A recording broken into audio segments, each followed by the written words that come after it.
সব ধরনের চ্যালেঞ্জ দিতে প্রস্তুত নোরা।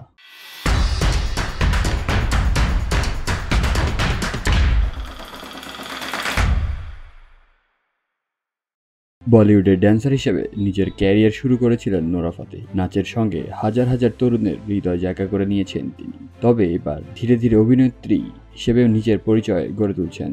ক্র্যাক, মগডাউ এক্সপ্রেস, এরপর দুটি ছবিতে পুরোদমে অভিনেত্রী হিসেবে দেখা গিয়েছে তাকে।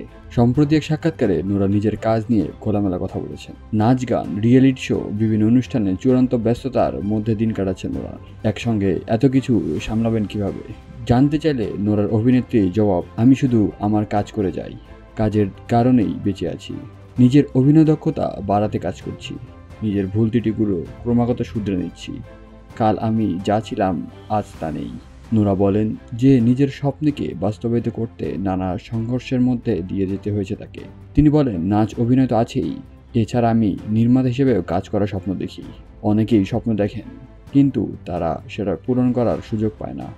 আমি মনে করি তাদের মধ্যে আমি বেশি ভাগ্যবতী। আজও কোনো চরিত্র পাওয়ার জন্য নোরাকে কি সংগ্রাম করতে হয়? অভিনেত্রীর জবাব, দেখুন, আমি ক্যারিয়ারের শুরু করেছিলাম অভিনেত্রী হিসেবে। শুরুর দিকে বেশ কিছু ছবিতে আমি আইটেম গার্ল হিসেবে নেচেছিলাম। একটা সময় আমার নিজের কাছে একঘেয়েমি চলে আসে।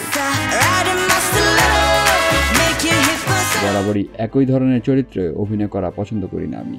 এই প্রসঙ্গে নোরা আরও বলেন, ইন্ডাস্ট্রিতে ড্যান্সারদের কেউ সিরিয়াস চরিত্রে সুযোগ দিতে চায় না।